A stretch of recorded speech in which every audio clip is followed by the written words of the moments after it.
फिर UP BTC के गणित का प्रश्न पत्र दोबारा से होने जा रहा है, तो मैं राजन का आपको लघु उत्तरीय से शुरू कराता हूँ। तो लघु उत्तरीय में प्रश्न पहला है, उसमें बताना है कि त्रिभुज क्या होता है। सबसे पहले त्रिभुज देख लीजिए, जिसकी 3 भुजाएं हैं वो त्रिभुज है। ठीक है। अब इसमें जो पहला प्रश्न है, मान लो इसका नाम है ABC और इसका नाम है DEF।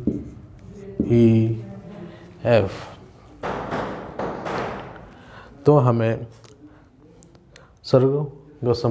सर्वसमता की शर्तें बतानी है। सर्वसमता की शर्तें तो देखते हैं।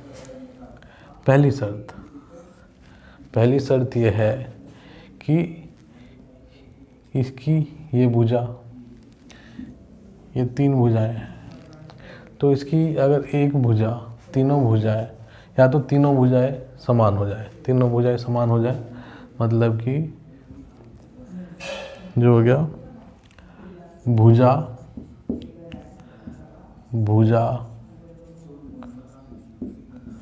भुजा इसका मतलब हुआ, जो पहली शर्त है भुजा, मतलब कि अगर ये 5 है, ये 3 है, ये 4 है, तो ऐसे ही ये वाली साइड, ये वाली भुजा इसके बराबर होनी चाहिए, मतलब ये 5 हो गई।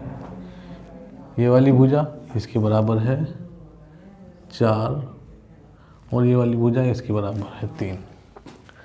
तो अगर भुजाएं आपस में समान होती है तो वो सर्वसमता की पहली शर्त हो जाती है। दूसरी क्या हो गया? दूसरी हो गई कि तीनों भुजाएं समान हो जाए। इसकी एक त्रिभुजीय है, एक त्रिभुजीय है, दोनों, या दोनों की भुजाएं समान हो जाए, तीनों के तीनों, या फिर इनके जो कोण है वो समान हो जाए। ठीक है, कोण समान हो जाए। इसका मतलब है अगर ये 30 डिग्री है तो इसका ये भी 30 होना चाहिए। ये 50 डिग्री है तो ये भी 50 डिग्री होना चाहिए, और ये 100 डिग्री है तो ये भी 100 होना चाहिए। तो ये हो गई इसकी दूसरी शर्त। क्या? कोण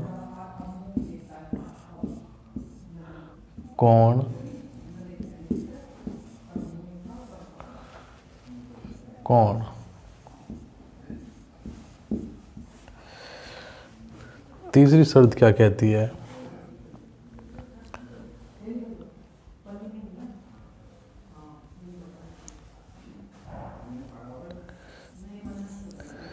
तीसरी कहती है एक भुजा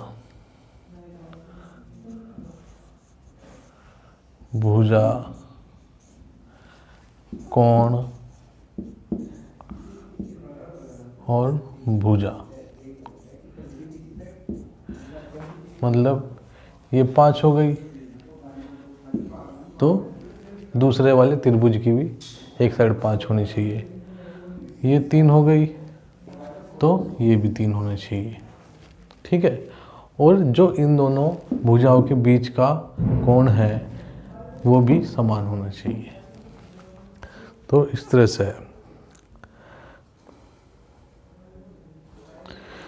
अब अगला प्रश्न है प्रश्न नंबर 2। प्रश्न नंबर 2 में ये बोल रहा है कि सर्वसमीका की सहायता से ज्ञात करें। ठीक है, तो मतलब सर्वसमीता हमें इसमें एक फॉर्मूले से हमें ज्ञात करना है। क्या? जैसे कि इसमें दे रखा है, प्रश्न नंबर 2 है ये।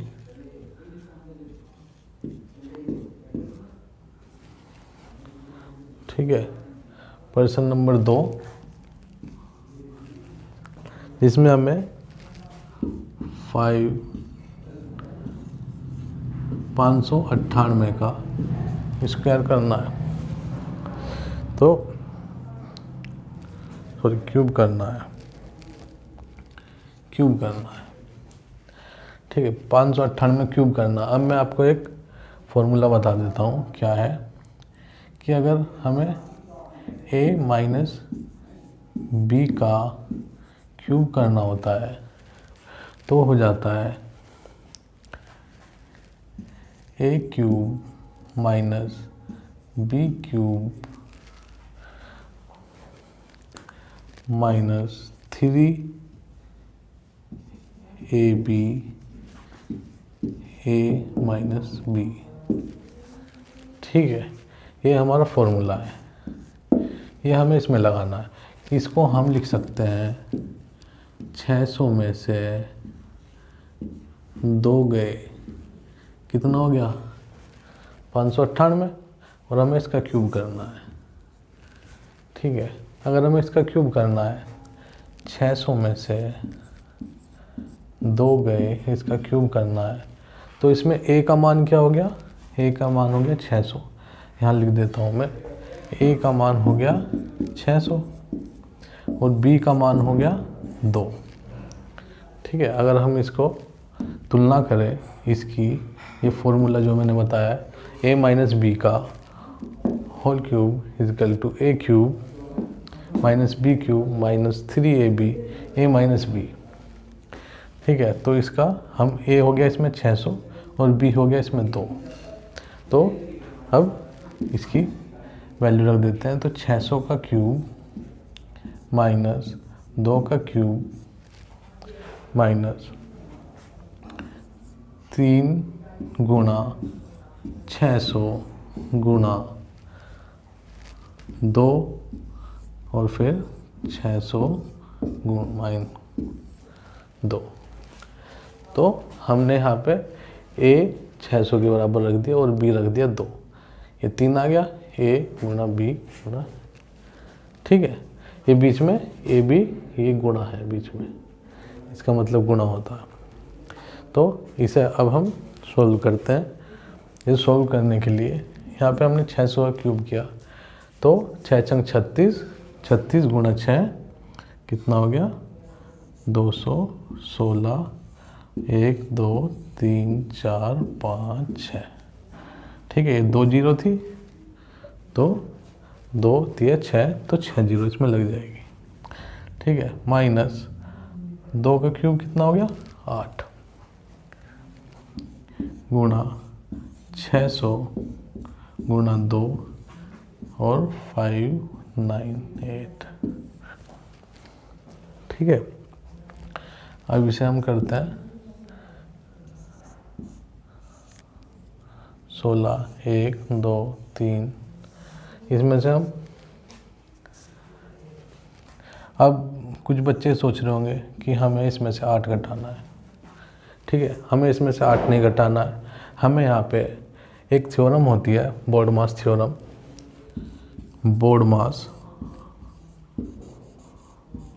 बोर्डमास, ठीक है, जिससे पता चलता है कि हमें सबसे पहले ब्रैकेट हटाना है, उसके बाद ऑफ, उसके बाद हमें भाग करना है, डी से डिवाइड मतलब भाग, एम से मल्टीप्लाई फिर गुणा करना है, फिर हमें ऐड मतलब कि जोड़ना है, फिर घटाना है।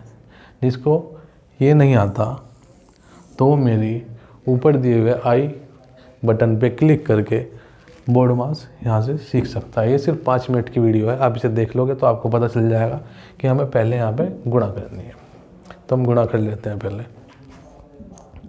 तो हमने इसमें अभी तक क्या किया कि 598 को हमने 600 माइनस 2 लिख दिया, ठीक है। 600 माइनस 2 इजकल टू 598 और हमने इसका क्यूब किया है। हमें पता है कि a माइनस बी का जो क्यूब होता है, ये फॉर्मूला है हमारे पास, ठीक है। ये फॉर्मूला होता है, ये आपको याद करना पड़ेगा, इसका रट्टा मारना पड़ेगा। क्या, a माइनस बी का पूरे का क्यूब करते हैं तो a cube minus B cube minus 3ab a minus b. तो a की जगह हमने इसमें 600 रख लिया, b की जगह इसमें हमने रख लिया 2, जहाँ जहाँ b है वहाँ 2 रख लिया, जहाँ जहाँ a है वहाँ 600 रख लिया और हमने ये किया। तो अब हम आगे का सोल्व करते हैं।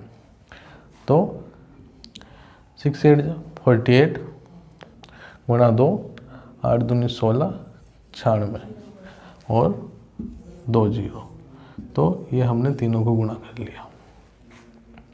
फिर हमें गुणा करना है इसकी 598 से, ठीक है।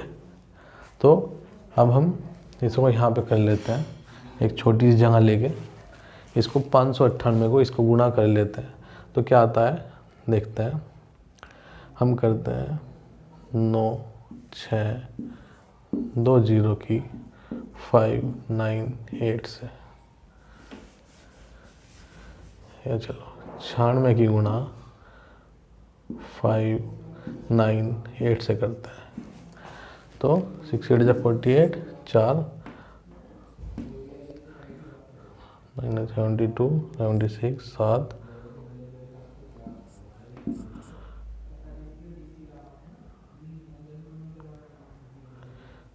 9 6 4 4 से लगा 5 6 8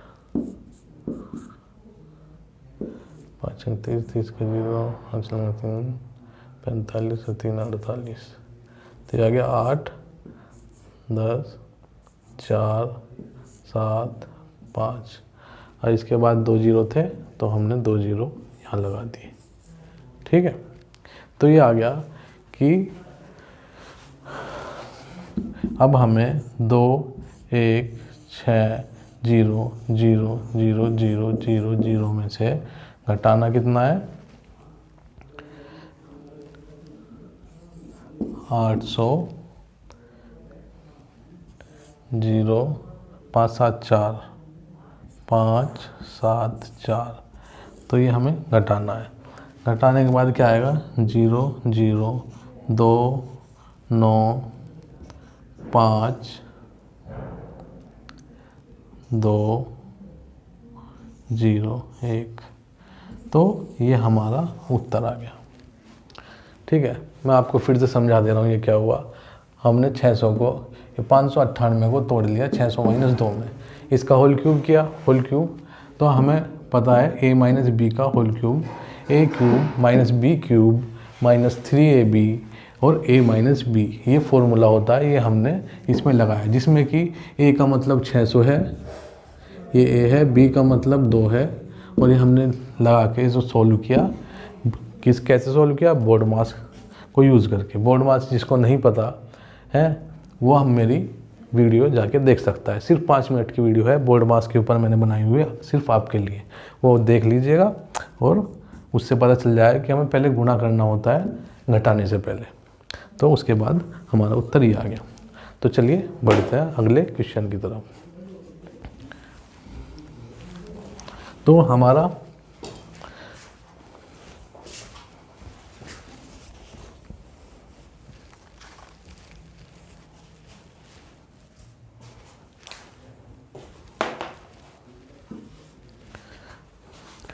हमारा अगला क्वेश्चन है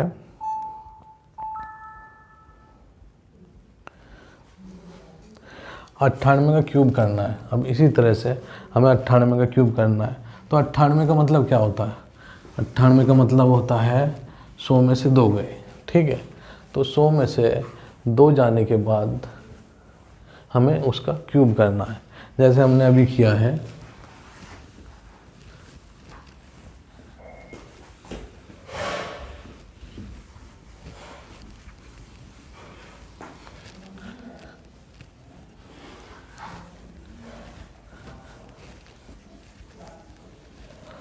तो चलिए अगले क्वेश्चन की तरफ बढ़ते हैं।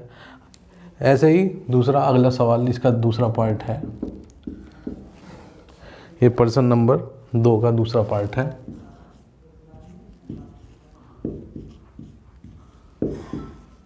दो का दूसरा पार्ट है जिसमें हमें 98 का क्यूब करना है। तो ये बिल्कुल पिछले वाले सवाल की तरह है। तो 98 क्यूब का मतलब क्या हो गया, 100 में से 2 गए 98 और उसका क्यूब, ठीक है। मैंने बताया था जो हमारे पास फॉर्मूला है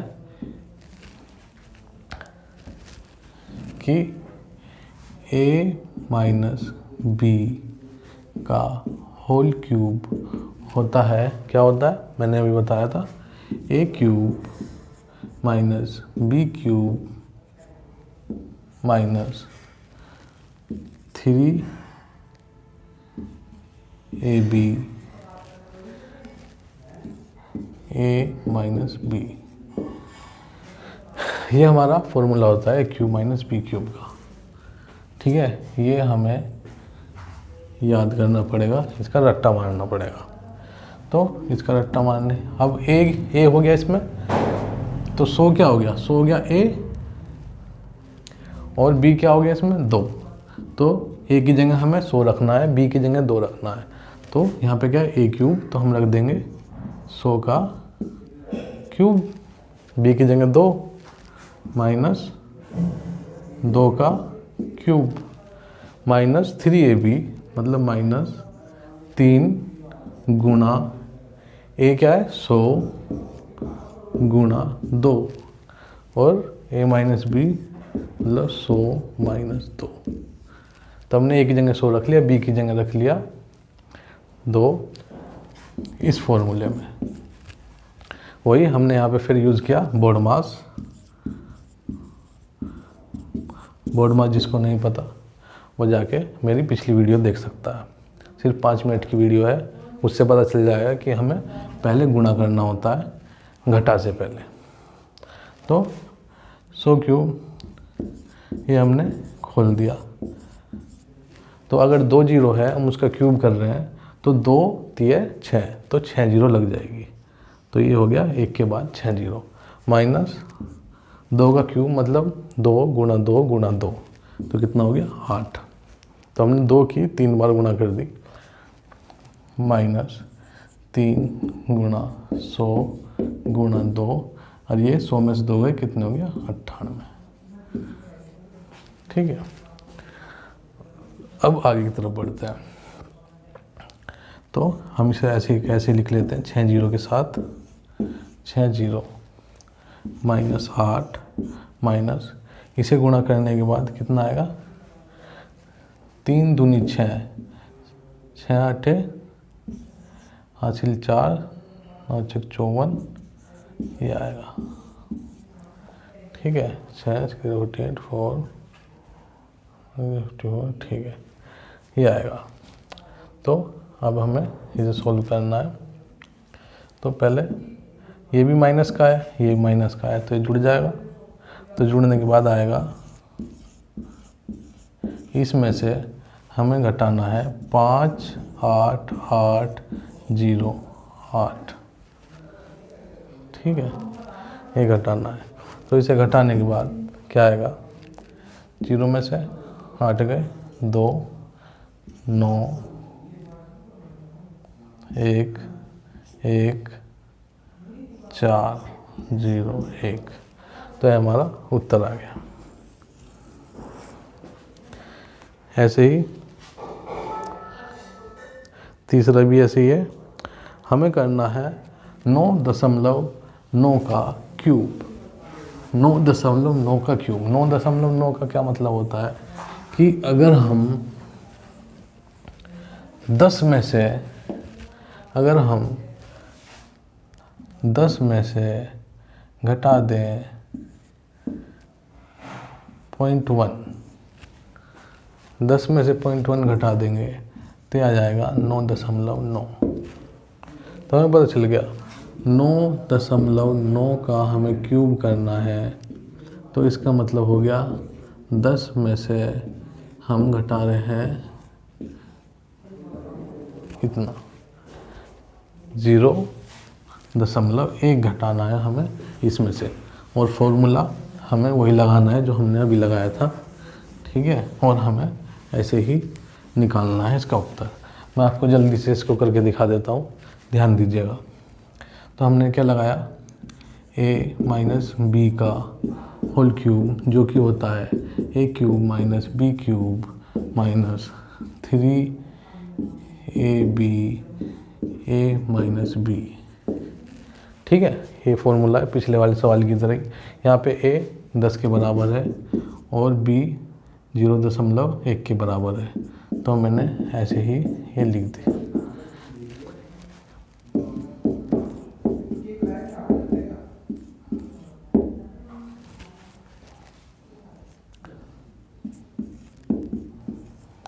ये मैंने वैल्यू रख दी, उनके मान रख दिए। तो अब मैं इसे आगे सोल्व करता हूँ। तो 10 का क्यूब करेंगे क्या आएगा, 1000 माइनस 1 का क्यूब करेंगे 0.001, ठीक है, माइनस 3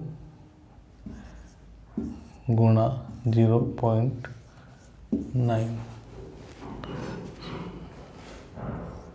9.9, तो इसका करेंगे तो 1000 में से 0.001 माइनस 9×27, 27 के साथ हासिल कर 2, 9×27 2, ठीक है।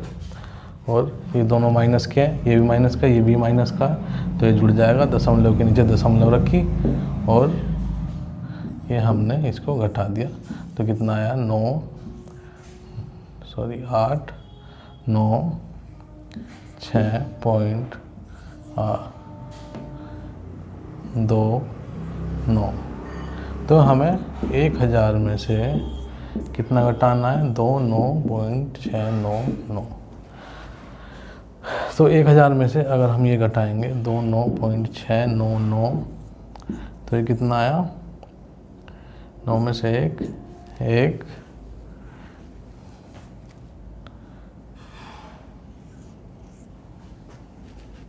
0, 9 में से 3 और ये कितना हो गया 0.79, ये आएगा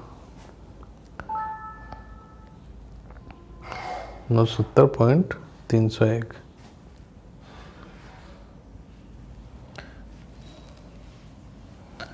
तो ये हो गया हमारा दूसरा सवाल।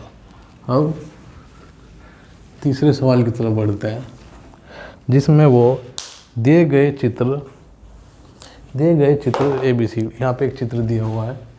तो इस चित्र में एक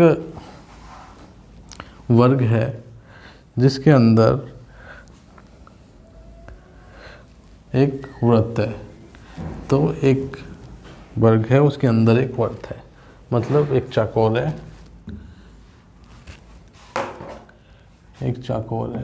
ऐसा, ठीक है। वर्त में क्या होता है, उसके अंदर गोला हो गया, तो एक वर्ग हो गया, उसके अंदर एक गोला हो गया। अब वर्त क्या होता है, वर्ग वो होता है जिसकी चारों भुजाएं समान होती हैं। तो इसकी एक भुजा दे रखी है 7, तो इसका मतलब ये भी 7 है, ये भी 7 है, ये भी 7 है और ये भी 7 है, ठीक है। और उसके बाद जो है एक वर्ग दिया हुआ है जिसकी हमें परिधि निकालनी है, ठीक है। तो ये मान लो इस वर्ग का हो गया बीच का बिंदु, तो इसका जो रेडियस हो गया वो कितना हो गया भाई, ये पूरा कितना है 7 है, और ये इसका आधा हो गया, तो ये कितना हो गया 3.5, ठीक है। तो इसके परिधि का क्या फॉर्मूला होता है, परिधि का फॉर्मूला होता है 2πr, ठीक है। अब इसमें 2πr क्या है, या ये कह सकते हैं 2 गुना पाई गुणा r। तो r क्या हो गया, इसका रेडियस, मतलब जितनी दूरी है जहाँ से बिंदु है, जहाँ से गोला खींचा, और उसका ये 3.5 हो गया। पाई कितना होता है, पाई होता है 22/7, पाई का मान होता है 22/7। तो हम इसको सोल्व करते हैं, 2 गुना 22/7 गुणा 5, तो 7 काटेगा इसको, कितने से काटेगा 0.5 से, 0.5 से काटने के बाद ये कितना हो गया, इसी गुणा इससे करेंगे 10, 1, तो ये आ जाएगा 22। अब जो भी सेंटीमीटर में दिया होगा तो सेमी हो जाएगा, सेमी में दिया हुआ है तो इसको 22 सेमी इसका हो जाएगा, सेंटीमीटर बोल सकते हैं। तो अगले की तरफ बढ़ते हैं। एक ये भी चित्र दिया हुआ है जिसमें एक त्रिभुज है,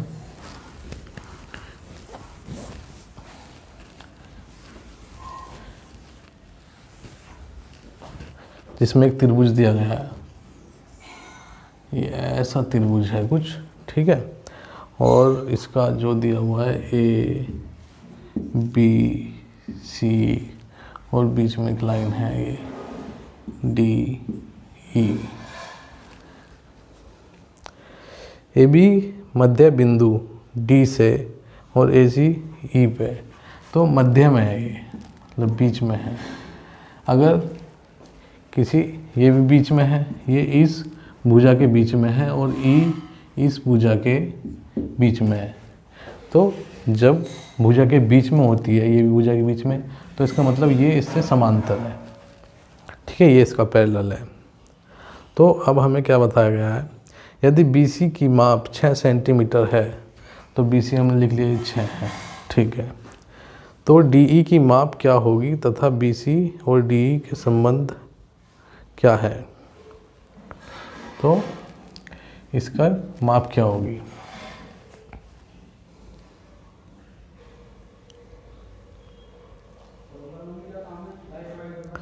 तो अगर ये बीच में है, मध्य में है, तो ये, अब इसका क्या होता है कि एक सीधी सी बात है, अगर ये मान लो ये 10 है, ये 10 है, तो इसका मतलब अगर ये मध्य में है तो ये 5 हो गया और ये 5 हो गया। या अगर मैं कहूँ कि ये 8 है पूरा और ये इसके मध्य में है, ये बीच की बिंदु है, तो इसका मतलब ये 4 हो गया, ये 4 हो गया। उसी तरह से अगर ये 6 है तो ये इसका आधा हो जाएगा 3, ठीक है। बस शर्त ये है कि ये इसकी मध्य बिंदु होनी चाहिए, ये इसकी डी ए बी की मध्य बिंदु होनी चाहिए और ई ए सी की मध्य बिंदु होनी चाहिए। तो ये वाली जो भुजा है बीच की, ये इससे आधी होगी, ठीक है। तो आगे की तरफ बढ़ते हैं, प्रश्न नंबर 5 की तरफ।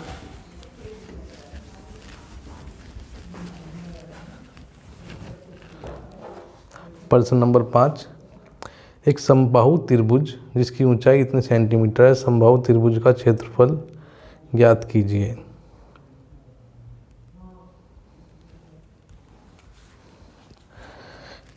समबाहु त्रिभुज, ये हो गया समबाहु त्रिभुज। ऊंचाई,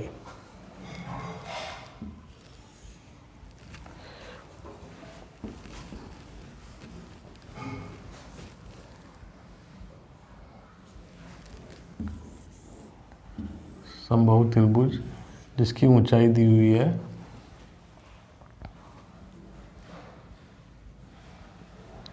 ऊंचाई दी हुई है 3 सही √3।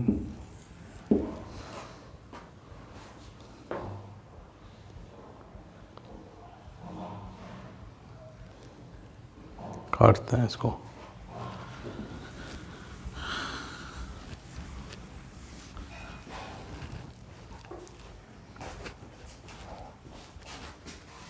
दिया हुआ समबाहु त्रिभुज कौन सा होता है, जिसकी तीनों दिशा एक समान होती है।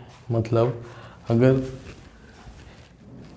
अगर ये 5 है तो ये भी 5 होती है और ये भी 5 होती है, ठीक है। तो उसे समबाहु त्रिभुज बोलते हैं। तो लेकिन जो 5 नहीं दिया हुआ, इसमें सिर्फ उसकी क्या दी हुई है, ऊंचाई दी हुई है। क्या दिया, क्या ऊंचाई दी हुई है, 3√3, ठीक है। 3√3 इसकी ऊंचाई दी हुई है।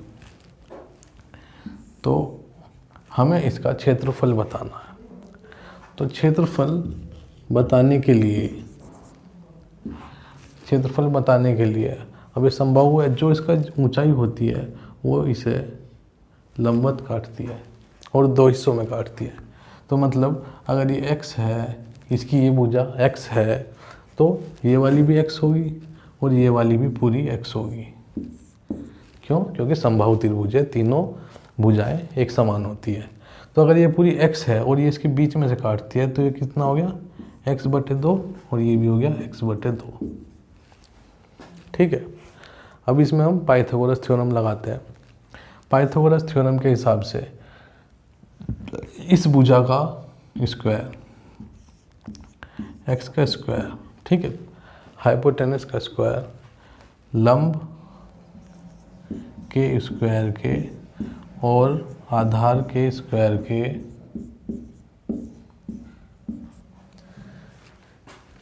ये होता है। तो मैं लिख देता हूँ इधर, जिसको नहीं पता, कि पाइथागोरस थ्योरम में अगर ये इसके लंबवत है, ये मतलब 90 डिग्री का कोण बना रही है, तो इसे बोलते हैं कर्ण या हाइपोटेनस। ये हो गया लंब, इसे बोलते हैं, ये हो गया आधार या फिर बेस भी बोलते हैं इसको। ये हो गया लंब, ठीक है। तो फॉर्मूला क्या है हमारे पास, जो इसका स्क्वायर वर्ग होता है बराबर लंब के स्क्वायर के प्लस आधार के स्क्वायर के, ठीक है। तो वही यहाँ पे लगाया हुआ है हमने कि ये निकाल लिया। तो इससे क्या होगा, इसकी त्रिभुज की भुजा हमें पता चल जाएगी। कैसे देखते हैं, ये हो गया x², इसे किया तो 3 3 9 3 27, तो ये आ गया 27, और इसका स्क्वायर करेंगे तो आ जाएगा प्लस x²/4। हमें यहाँ पे x की वैल्यू निकालनी है। तो जब ये इधर आएगा तो ये माइनस का हो जाएगा। तो आगे का मैं इधर की तरफ करता हूँ, तो ये हो गया माइनस की तरफ, तो हो जाएगा x² में से हमें घटाना है x² माइनस x²/4, जो हो जाएगा बराबर 27 के। 27 के बराबर हो गया। तो इसका दोनों का एलसीएम लिया, 4x² माइनस x²/4। इसको ये नहीं समझ में आया कि क्या हुआ, ठीक है, मैं बता दे रहा हूँ। इसके नीचे होता है 1/1, तो इन दोनों का हम एलसीएम लेते हैं, या 4 की गुणा इससे कर देते हैं, 4 की गुणा इससे की और इसकी गुणा इससे की, ठीक है, और नीचे इन दोनों की गुणा, ठीक है। तो ये आ जाता है, इन दोनों की गुणा करके ये नीचे आ गया, इसकी गुणा ऊपर वाले से करी ये आ गया, इसकी गुणा ऊपर वाले से करी ये आ गया, ठीक है। तो इक्वल टू 27। इसको आगे की तरफ सोल्व करते हैं। 4x² में से x² घटेगा तो बचेगा 3x²/4, बराबर हो गया 27 के। अब ये भाग में है, इधर जाने के बाद मैंने बताया था भाग में है, उधर जाने के बाद ये हो जाएगा गुणा का। इसको ये नहीं समझ में आ रहा है, मेरी पिछली वीडियो एक LHS और राइट हैंड साइड पे बनाई गई है, सिर्फ 5 मिनट की वीडियो है। अगर आप वो देख लेंगे तो आपको बहुत सहायता होगी। तो 3x² इक्वल टू 27 गुणा 4। मैं बता देता हूँ, अगर कोई भाग में होता है और वो इक्वल टू से दूसरी तरफ जाता है तो वो गुणा में बदल जाता है। तो हो गया x², अब ये गुणा में है, ये इक्वल टू से दूसरी तरफ जा रहा है तो ये भाग में हो जाएगा, ये हो गया 3, ठीक है। तो 3 इसको काट देगा 9 से, तो आ जाएगा x² इक्वल टू 9 गुणा 4। तो इसे लिख सकते हैं x² इक्वल टू 3 गुणा 3 गुणा 2 गुणा 2, तो एक ही बन गया, एक ही बन गया। तो यहाँ से x इक्वल टू आ गया 3 गुणा 2 इजकल टू 6। ठीक है, तो इसकी भुजा निकल गई 6। अब इसका क्षेत्रफल नहीं आया है। अब क्षेत्रफल कैसा आएगा इसका? अब हमारे पास आ गया x इजकल टू 6। तो जो समबाहु त्रिभुज है उसकी एक भुजा 6 के बराबर आ गई। तो अब हम समबाहु त्रिभुज के क्षेत्रफल का फॉर्मूला लगाएंगे जो कि कुछ ऐसा है। तो क्षेत्रफल का फॉर्मूला क्या होता है? इसके क्षेत्रफल इसके एरिया का जो होता है √3/4 गुणा इसकी भुजा का स्क्वायर। ठीक है, भुजा का वर्ग हो गया। अब इसे लिखते हैं, तो ये हो गया 3/4। भुजा कितनी आई हमारे पास? 6, जो कि हमने अभी निकाली। कैसे? पाइथागोरस थ्योरम से। तो 6 आई, तो हमने लिख दिया 6 गुणा 6। ठीक है, ये हो गया √3/4 गुणा 36, और ये इसे 9 से काट देगा। तो हमारे पास उत्तर क्या आ गया? 9 और √3। ये हमारा क्षेत्रफल आ गया। और क्षेत्रफल किस में होता है? वर्ग में होता है, या तो सेंटीमीटर वर्ग में, सेमी स्क्वायर। तो अगले सवाल की तरफ बढ़ते हैं। तो अगला सवाल है, हमें इनका गुणनखंड ज्ञात करना है। अब गुणनखंड क्या होता है? गुणनखंड, ये सवाल नंबर 6 है। सवाल नंबर 6 की तरफ बढ़ते हैं। तो गुणनखंड होता है, अगर हम किसी चीज़ को, गुणनखंड क्या होता है? मैं कहूँ 10 का गुणनखंड क्या होगा? 10 का गुणनखंड क्या हो गया? तो 2 गुणा 5, 10 का गुणनखंड हो गया। ऐसे मैं कहूँ कि 100 का गुणनखंड क्या होगा? तो 2 गुणा 50 लिख लिया, ये हो गया। इसे हम और तोड़ लेते हैं। 2 गुणा 25, हमने इस 50 को तोड़ लिया इसमें, 2 गुणा 25 में। अब और तोड़ लेते हैं इसको, 2 गुणा 5 गुणा 5, ये इससे ज़्यादा नहीं टूटेगा। तो 100 के गुणनखंड ये हो गया, इसे हम गुणनखंड बोलते हैं। इसी तरीके से हमें बताना है, किसका गुणनखंड बताना है हमें? ये प्रश्न नंबर 6 है, जिसमें हमें बताना है x की पावर 4 गुणा y माइनस x की पावर x y की पावर 4।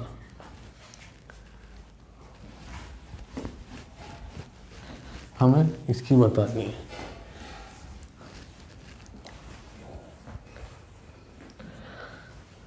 दोबारा से लिख देता हूँ प्रश्न भी। तो हमें बताना है x की power 4 y minus x y की पावर 4। हमें गुणनखंड करना है इसका। जैसे हमने 100 को तोड़ा, हमें वैसे ही इसको तोड़ना है। मतलब इसे गुणा में लेके आना है। तो गुणा में लाने के लिए हम क्या करेंगे? इसमें से कॉमन लेंगे। क्या कॉमन लेंगे? एक्स वाई हमने इस यहाँ से कॉमन ले लिया, तो अंदर क्या बचा? इसमें से एक्स वाई कॉमन ले लेंगे। पहले तो एक्स ले लेते हैं, एक एक्स तो बाहर आ गया, तो अंदर कितना बचा? 3। और एक वाई कॉमन ले लिया, तो अब इसके पास वाई कितना बचा? एक भी नहीं बचा, तो एक्स की पावर 3। अब यहाँ पे कॉमन लेंगे, एक्स कॉमन ले लिया, तो कितना एक्स बचा? एक भी नहीं बचा। वाई कॉमन लेंगे, तो कितना बचा? ये बचा। तो ये इसका गुणनखंड हो जाता है। तो जैसे कि हमने x और y ले लिया, भाई x इसके पास भी है, x y इसके पास भी है, x और y इसके पास भी है। ठीक है, तो इसके पास 4x है, इसके पास 4x है और 1y है, इसके पास 1x है और 4y है। ये मान लो हमने क्या करा, दोनों से 1x और 1y हमने ले लिया, अलग निकाल लिया। अब 1x इससे ले लेंगे तो कितने बचेंगे, 3x, और 1y इससे ले लेंगे तो कितने बचेंगे, 1 भी नहीं बचेंगे, तो हम उसे लिखेंगे नहीं। ऐसे ही यहाँ से अगर हमने 1x ले लिया तो कितने बचेंगे, 1 भी नहीं बचा, तो हमने इसे लिखा नहीं। और 1y ले लिया तो 4 थे यहाँ पे, अब बचा 3, तो हम इसका ऐसे गुणनखंड कर लेते हैं।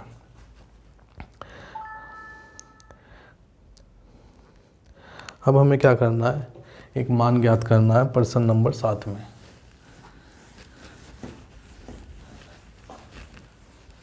प्रश्न नंबर 7 में एक मान ज्ञात करना है, रूट 121 प्लस 64 का रूट माइनस रूट 0.04 का प्लस 0.16 का हमें रूट करके इनको जोड़ना है। तो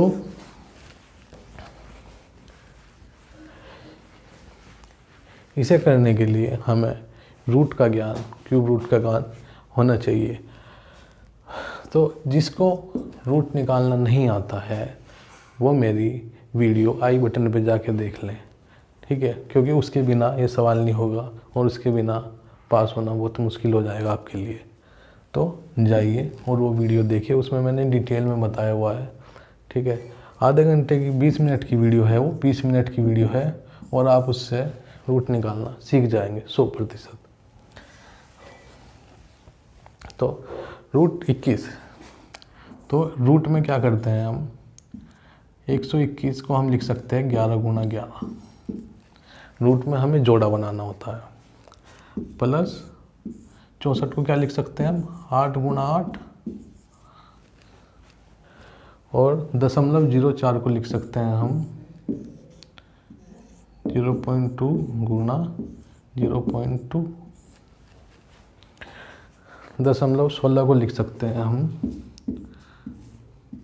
0.4 की गुना 0.4 की।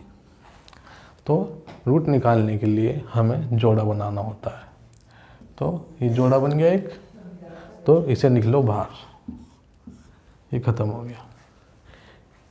ये यहाँ पे 8 का जोड़ा लाना है, 64 को हमने 8 गुना 8 अटे 64, 8 8 में तोड़ लिया, ये जोड़ा बन गया। इसको भी हमने लिख लिया बाहर।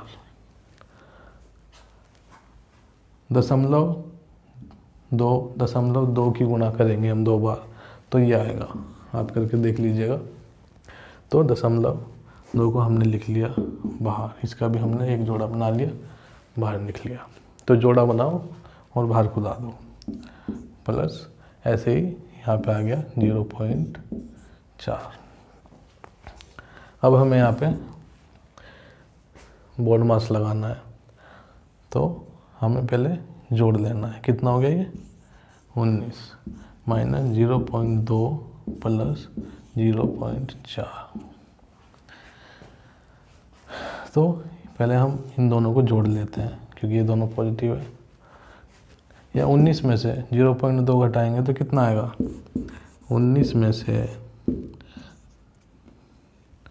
ये घटाएंगे तो कितना आ गया, 8.18, ये आ गया 18.8, जिसमें हमें 0.4 जोड़ना है। 0.4 जोड़ने के बाद ये हो जाएगा 4 12 का 2 19.2। ये हमारा उत्तर आ गया। ये प्रश्न नंबर था, ये प्रश्न नंबर 7 था।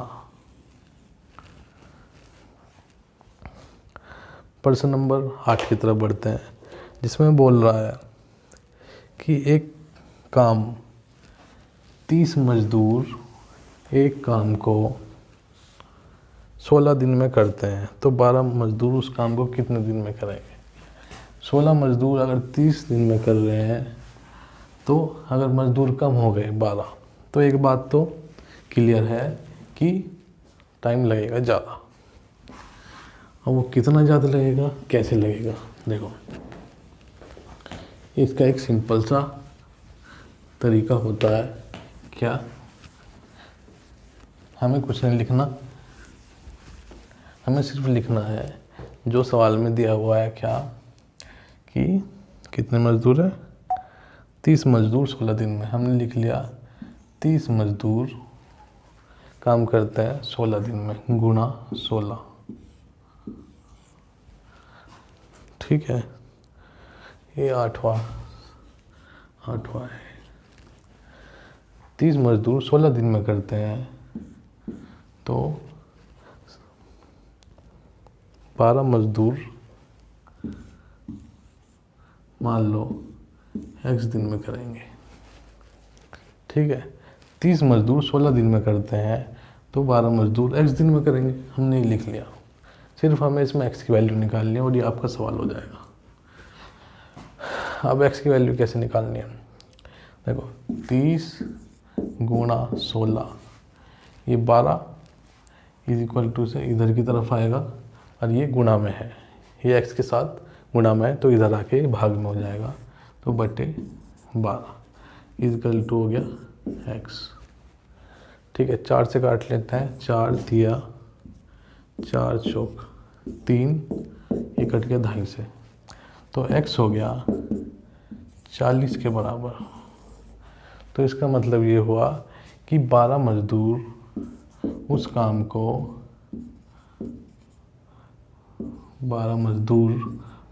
को 40 दिन में करेंगे। तो ये आपका 8वां सवाल पूरा हो गया। तो चलिए बढ़ते हैं अगले सवाल की तरफ। मध्यमिका ज्ञात कीजिए। ये आप कर ही लोगे। मध्यमिका ज्ञात करने के लिए पहले छोटे से बड़े की ओर नंबर लिख लेते हैं, और उसके बाद जितने भी नंबर होते हैं, ठीक है, इसमें एक बात बता दे रहे हैं आपको। मध्यमिका ज्ञात करने के लिए नोवा है, ठीक है।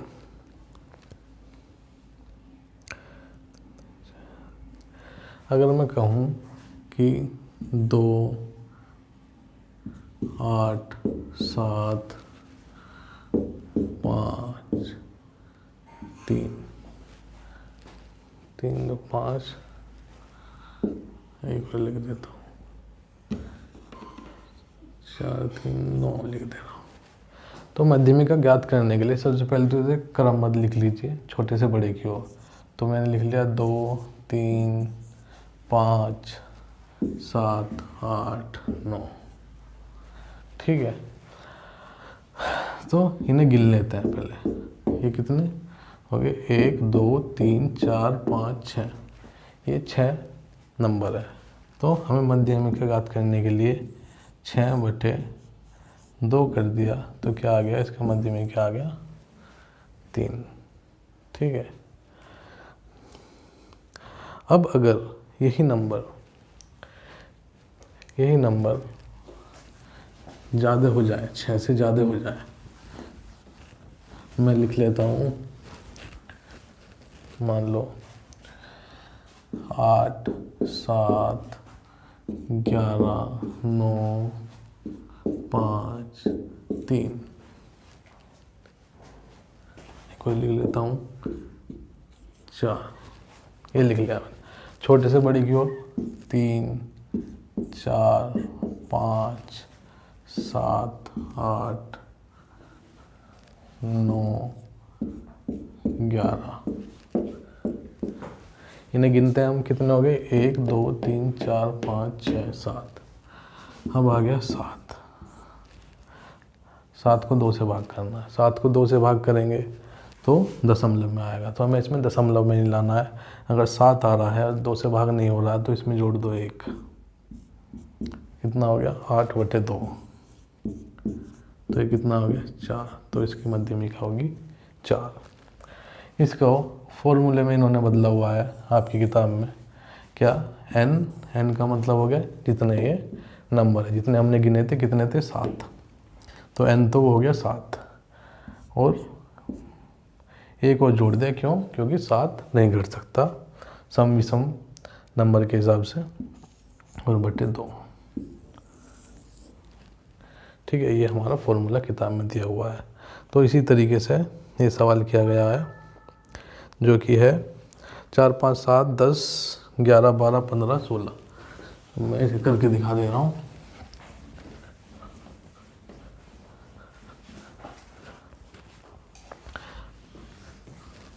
आपको जब आप पेपर देने जाएंगे तो आपको फॉर्मूला ज़रूर लिखना है। तो ये क्या है? 4 4 11 16 16 15 12 5 7 7 12 5 7 और एक और 7 है, फिर 9 11 9 10। तो हमें इसे बढ़ते क्रम में लिखना है। बढ़ते क्रम में लिखेंगे और जो 2 बार आया है उसे एक ही बार लिखेंगे। 2 बार आए, 3 बार आए, 4 बार आए, एक नंबर को एक ही बार लिखना है। ठीक है, तो हमने लिख लिया 4, हमें लगा सबसे छोटा है। 4 के बाद क्या है? 7, फिर 9, फिर 10, फिर 11, फिर 12, फिर 15, फिर 16। ये है ना, 7 2 बार आया है। ठीक है, 3 3 6 7 8, नहीं कोई छूट गया, कौन सा छूटा? 4 7 9 10, 4 7 9 10 11 12 15 16, 4 5, हाँ 5 छूट गया इसमें, तो यहाँ 5 लिख के यहाँ 4। तो हमने सबसे पहले तो n निकाल लेता है। n का मतलब जितने नंबर है, कितने हैं? 1 2 3 4 5 6 7 8 9, तो यह है 9। तो n तो हो गया 9। अब 9 क्या है? 2 से नहीं भाग होता, तो मध्यमिका का फॉर्मूला क्या होता है? अगर वो ओड नंबर है, मतलब 2 से नहीं कटता है, तो n+1/2, तो ये हो गया 9/1/2। 9 में हमने एक जोड़ लिया, 9 तो नहीं कट रहा था 2 से, तो हमें क्या करना है? 2 से काटने के लिए इसमें एक और जोड़ के फिर हमने 2 से काट लिया। ठीक है, 2 से काट लिया, तो ये कितना हो गया? 5 इसका उत्तर आ गया। इस तरीके से तो जो 2 बार रिपीट हो रहा है, जो 2 बार आ रहा है, उसे हमें सिर्फ एक ही बार लिखना है। चाहे 2 बार आए, 3 बार आए, एक नंबर को सिर्फ एक बार लिखना है, उसे गिन लेना है कितने नंबर हो गए, तो वो आएगा तो आपका n। और n अगर 2 से कट जा रहा है तो उसे डायरेक्ट काट दो, तो मध्यमिका हो जाता है। और अगर n नहीं कटता है 2 से, तो उसमें एक जोड़ के फिर 2 से काट दो। ठीक है, तो चलिए, तो प्रश्न नंबर 10 की तरफ बढ़ते हैं। इसमें हमें में से पता करना है 12 16 18 का में से पता करना है, वो भी कैसे? भाग विधि से। किससे? भाग विधि से।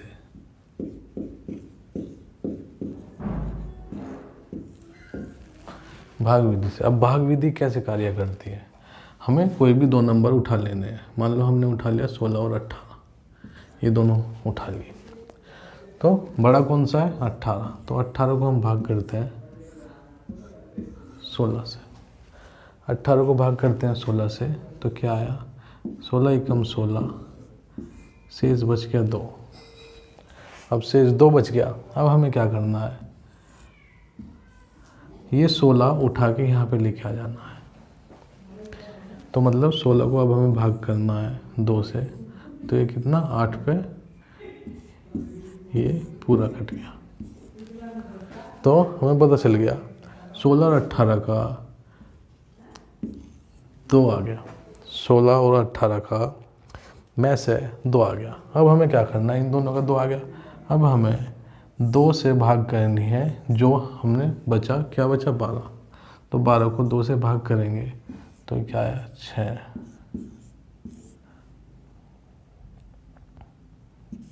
ये पूरा कट गया। ठीक है,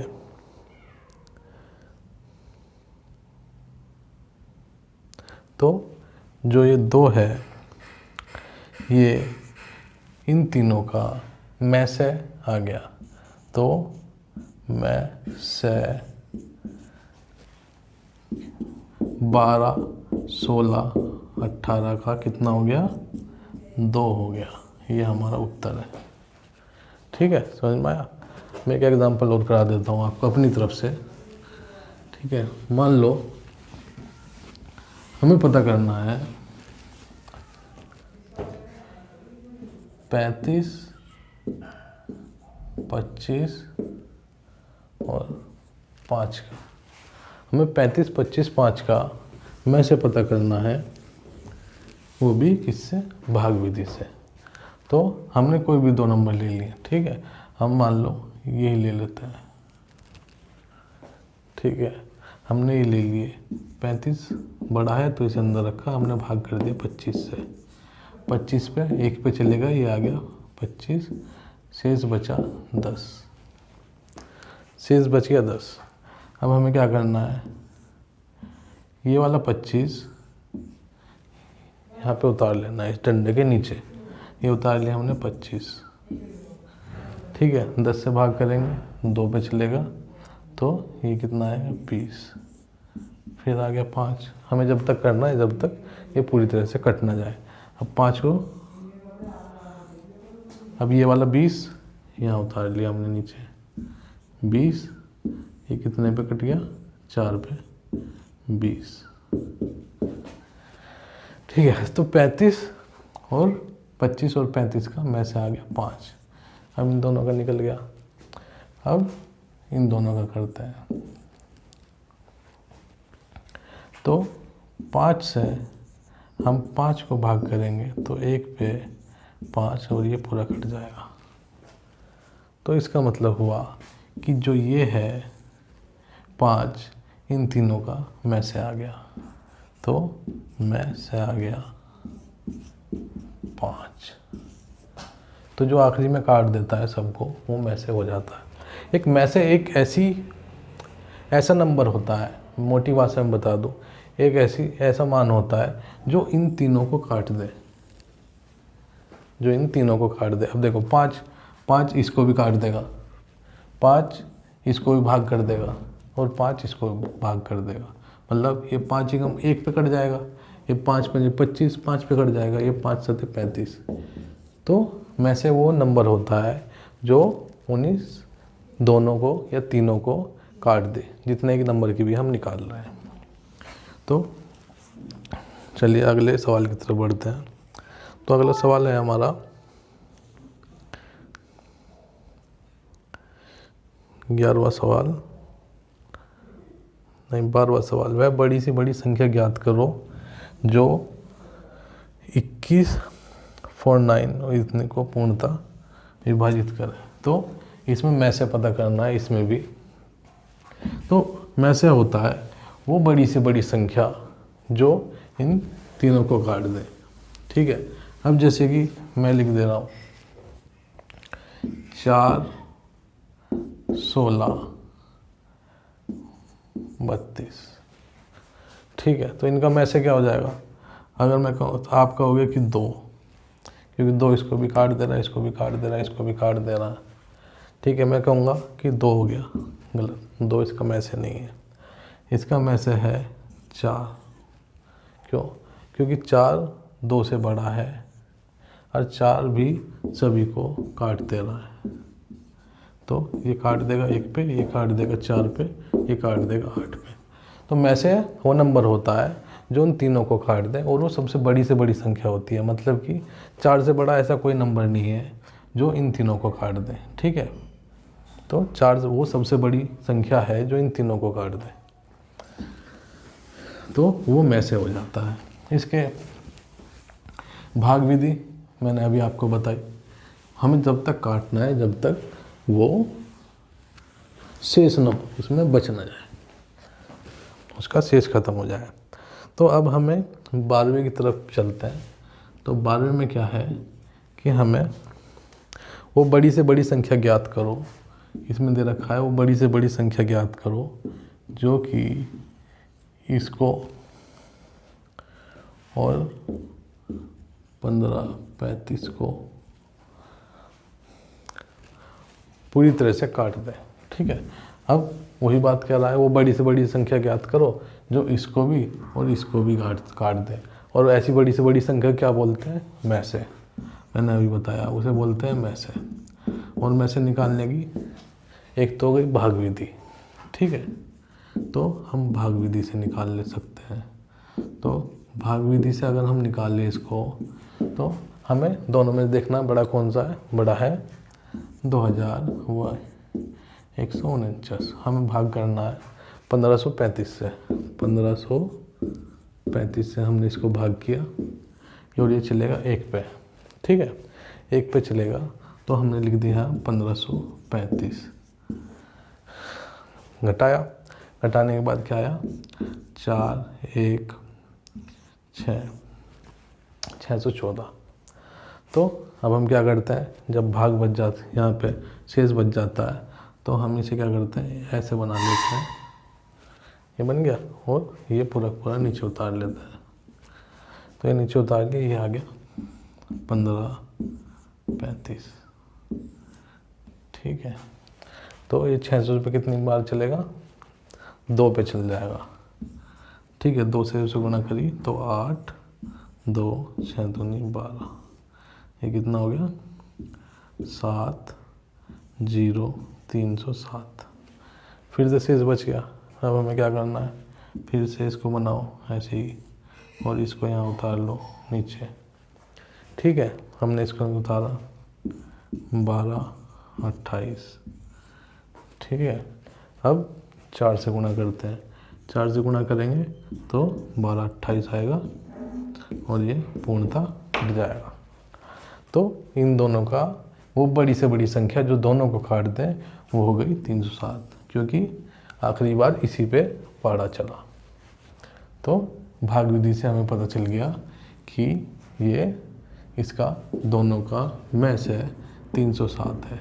में से वो संख्या बड़ी से बड़ी संख्या जो इन दोनों को काट दें। ठीक है, तो अब मेरी अगली वीडियो देखें, तब तक के लिए धन्यवाद।